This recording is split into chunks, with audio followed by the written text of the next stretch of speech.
Hello, welcome back to my channel. So today I am going to be giving you a room tour of our homeschool room. Our homeschool room is very small, but it is very functional. I have utilized like every single inch of the space that I could. It has evolved a lot from the beginning. I will try to put in some pictures here at the beginning of what our homeschool room looked like at first, and then what it looks like now. I think the way that it is now is very likely how it will stay ongoing for the next foreseeable future. But I'm always trying to find better ways to like organize our space and organize our stuff. If you are a homeschool parent, you know that it is like so easy to like collect all of the things, and you accumulate so much stuff, and I really struggle with like having space for it and finding a place for it and keeping it organized.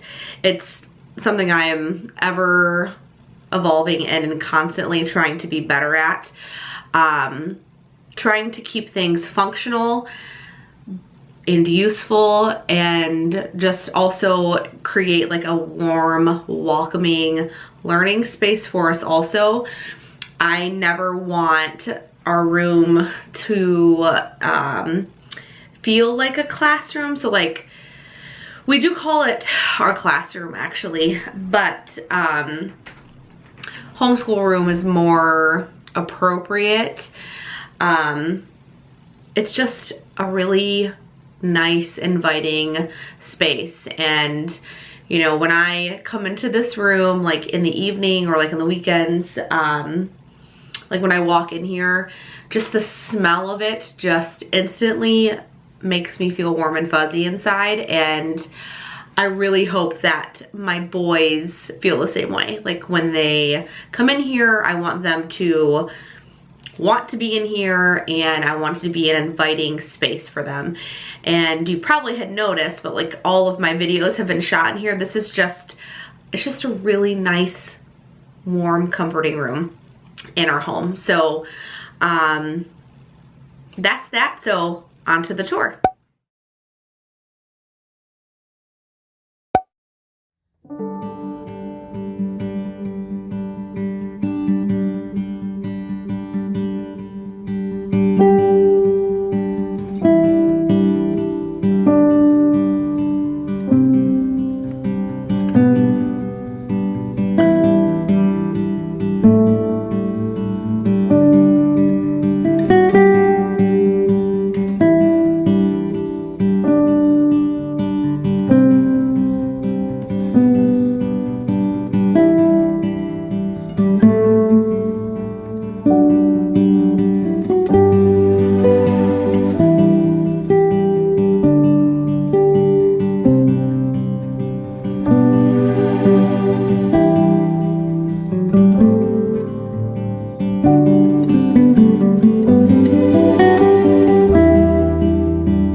So here is our room. Like I said, it's very small, but it is very functional. And also, this is a very real tour because I have not like deep cleaned this room at all. We had school in here today, and now I'm filming a video. So I'm sure that I will get asked about this rug. This rug is from Wayfair. I bought that our first year of homeschooling, and I will see if I can find it. If I can, I will link it or find something similar. The table is from Amazon, and the chairs are from Walmart. I will link those too if they're still available. So this is our homeschool table, and right now really only usually 2 of the boys are sitting here when we are doing school. My third son, who is preschool age, sometimes he will join us and sit here with us, but we have space for all of them when they all eventually will be at the table.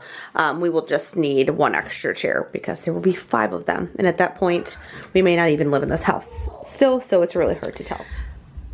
So, this is my chair. This is actually my desk chair that I have rolled in here to use in here instead. And that kind of happened when I was pregnant and I needed a comfortable chair to sit here with them at the table with, and this was what I had at the time, and it has now just stayed in here. So it usually just sits here when we're not in here, and then I just wheel it up to the chair or to the table when we're doing school. It's really large, but it's comfortable, and I can move around to like grab different things when I need it. And over here, this you have not seen yet. So this is where most of our storage is over here. All of these are all of our games. I do have some stored up here at the top. These are either games that are like more like party type games. I also have games that I've gotten from like the Goodwill that are just a little bit too old for them still. So I'm just keeping them for when we are ready to play them. But game schooling is a huge part of our homeschool, so I keep these ready and available for us. So these are all of our board game type games. And then I have all of our card games in this little basket here. Uno, Sushi Go, those types of games are in here, along with their little like card holder things. And then I also have some preschool stuff up here for the little younger boys, math stuff. Over here is where I store our these are like little trays that we use for art. If they're doing anything that's gluing, painting that doesn't get, that if it's like painting like things that gets a little bit more messy, we use these. Down here I have more things that I store, like little pieces to like printable games and things like that. This right here is where we keep our daily curriculum. So they each have a drawer. The top 2 are my 2 older sons, so this stores their math books, their language arts curriculum, their journals, and then I also have a drawer for myself for like my teacher manuals, my planner where I keep track of like what we do each day, things like that, and then my preschooler has a couple drawers too. So that's where we keep our daily curriculum. And then in the other cubbies here, I have just lots of extra little things. Like these are extra pieces to games, little manipulatives like for language arts. Actually, that could probably, I need to actually go through that. Oh, there's a piece to a game. Right here I have some puzzles, some tangram puzzles. Those are really good for preschool ages. If you are looking for things for them to like keep busy while you're working with your older kids. This is another little bin that I have of stuff for preschoolers. This is like a water mat that they can draw on. Some more preschool stuff down there. All games. And then right here, this is where I keep our like wooden manipulatives, our counting board. I keep our tray of money for math.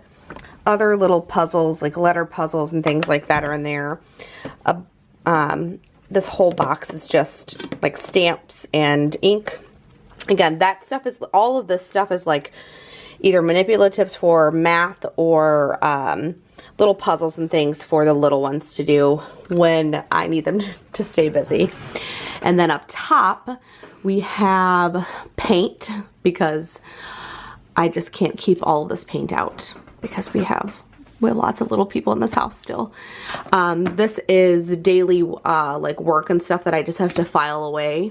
into their respective boxes. This whole container is Play-Doh. I pull like a few things down that I will keep, but I like to keep the extra Play-Doh up here because it will get used too fast. And then extra little things for the wooden number puzzle thing. These are Montessori letters. And then in these two boxes right here, it is all extra supplies like art supplies, extra pencils, things like that, books and extra curriculum that I either don't need yet or just keep as a reference if I need to switch things up, like things for science and things like that.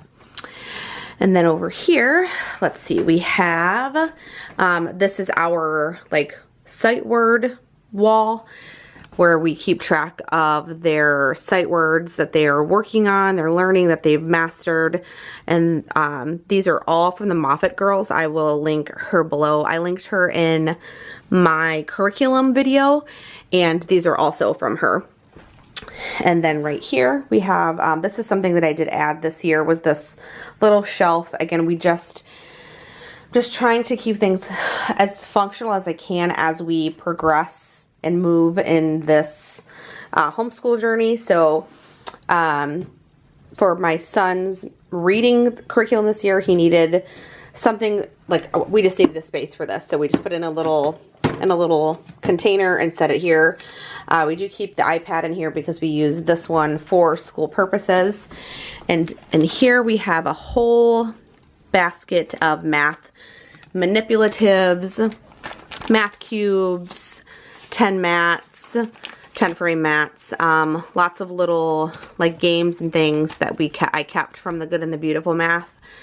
Lots of little like cubes and 10, what are these called? Base 10 blocks, a bucket of tangrams that they just like to play with.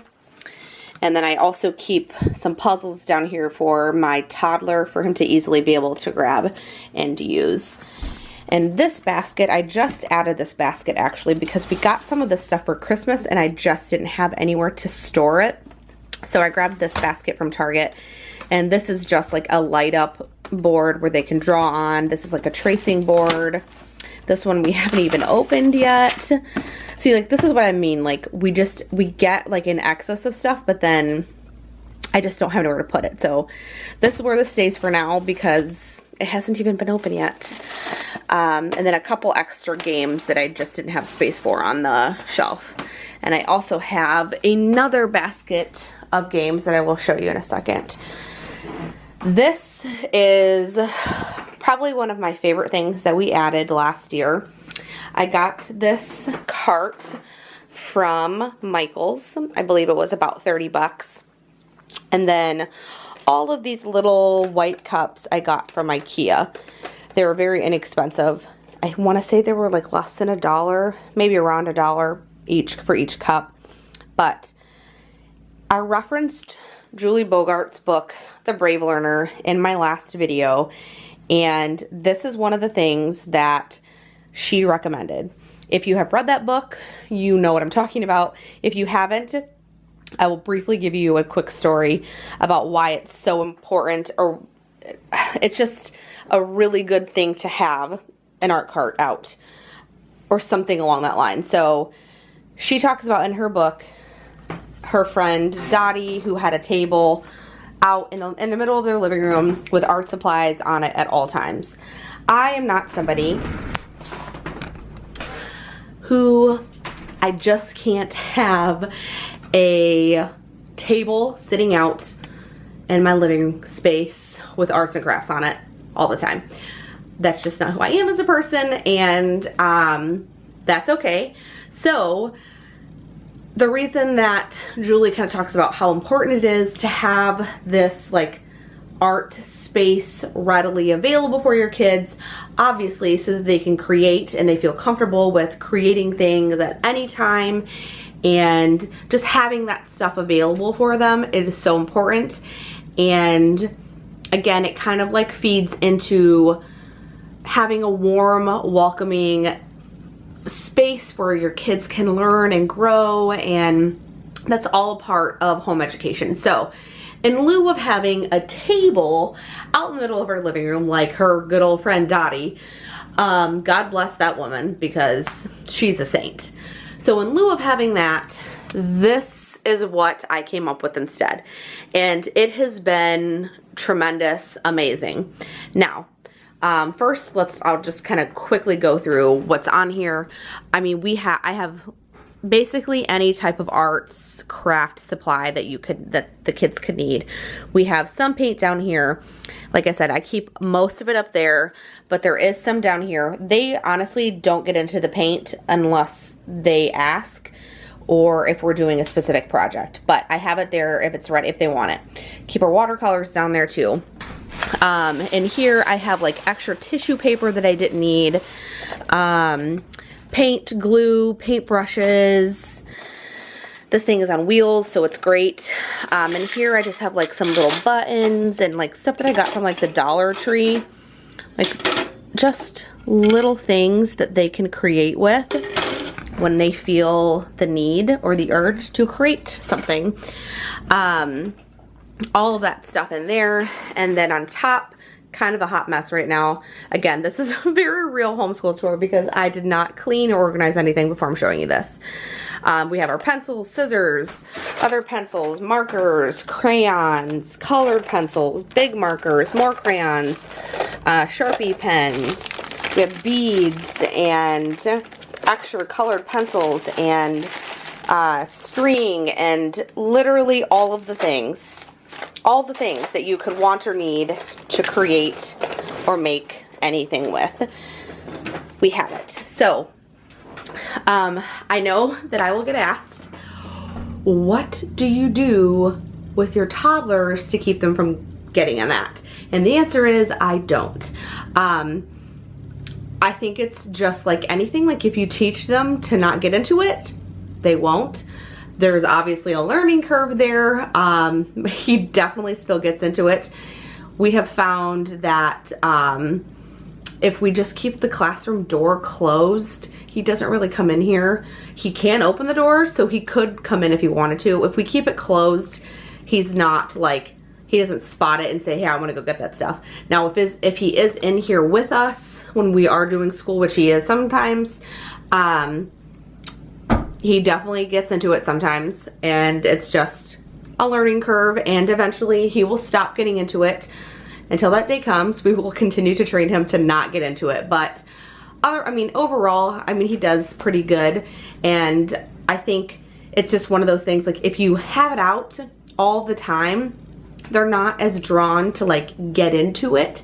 So, because it's not like luring to them. So I just think if you keep things out to a degree and keep it readily available, it's not as enticing for them. That's the word that I was looking for.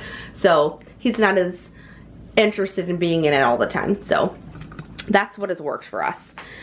So moving on, here's where just a little whiteboard. I don't have a giant whiteboard. This is the only one that I have. I tried putting it on the wall right there, and that happened. So I'm like very reluctant to like put a big one on the wall. So this is what works for us for now. And if we need any whiteboards, I have like little ones right here that I got from Target. This is just a lot of random extra things that I keep, like dry erase pockets and our dry erase boards, dry erase markers and things like that. We have our pencil sharpener there. The butcher craft paper. This is a little thing for my preschooler. I try to keep this shelf open, like halfway open like this, because of this right here. We kind of use this to dry our arts and crafts. This is our science curriculum. And then the bottom shelf we used for like drawing things.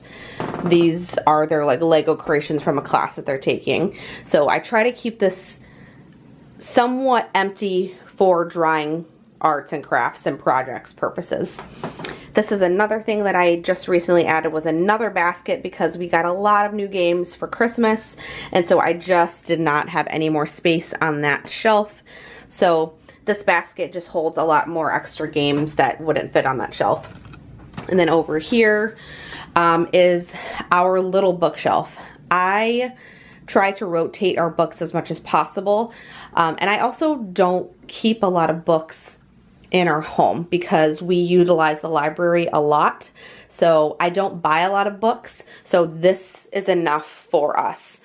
At the bottom, I keep more puzzles for the toddler, the preschooler. Over here is just some extra stuff like science kits, some more big puzzles that I just didn't have anywhere else to put. Our Scentsy to keep our room nice and cozy and smelling good. Up here, this is more organized at the beginning of the school year, but as the year goes on, it gets a little more messy. This is more stuff for them to just be able to grab and use as they please. Construction paper, scrap paper, white drawing paper. This is our watercolor paper. And then here are like folders and things for them to keep their drawings and things in when they're done with them. Up here, I like to display their art. So we have a friend of ours gave us this for Christmas a couple of years ago, and it was perfect to put in here to hang their art as the year goes on. This is one of my like favorite things in my classroom. A friend of mine gave this to me the very first year that I homeschooled, and I absolutely love it. It is so perfect. Down here we have our Osmo kit. This little red box is everything for our Osmo. If you don't know what that is, I will link it. It's a little thing that goes on your iPad for it's like educational fun games for the iPad. And then in here, this is a little Play-Doh kit. This I keep little things for the preschoolers to do. Some water books, coloring books, little activity books, things like that. This is a bin of Play-Doh, and again, the toddler doesn't really, I mean, he will get into it when we're in here, but really they know to keep the Play-Doh in this room, and that's what they do. So they do pretty well. So I just keep it open and ready and available for them to play with whenever they want.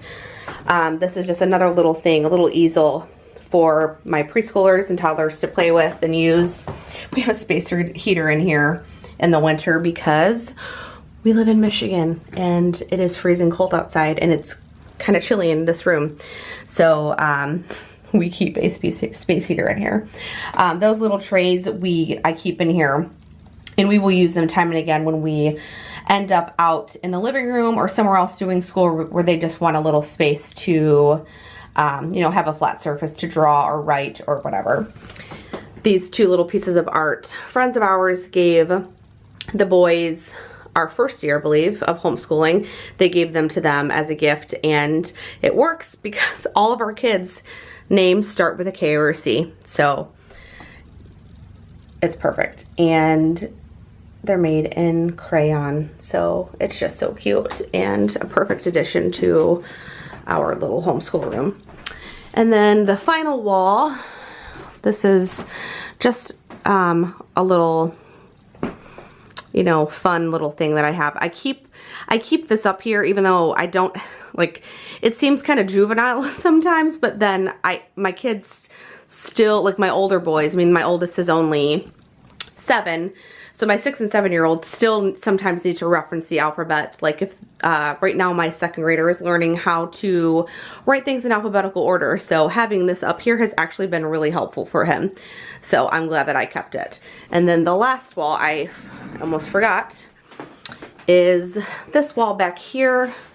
We have our calendar, and then another little space where we usually have art hanging up here, but this month in January we have been participating in the Read Aloud Revivals Read Aloud Challenge, and so we've kept their charts up here for them to see them and remember to be doing them and put their stickers on there. So that is our homeschool room. So I did not get to film an ending to that video because my camera died. So thank you so much for watching. Make sure you click the subscribe button and the like, and I will see you in my next video. Bye!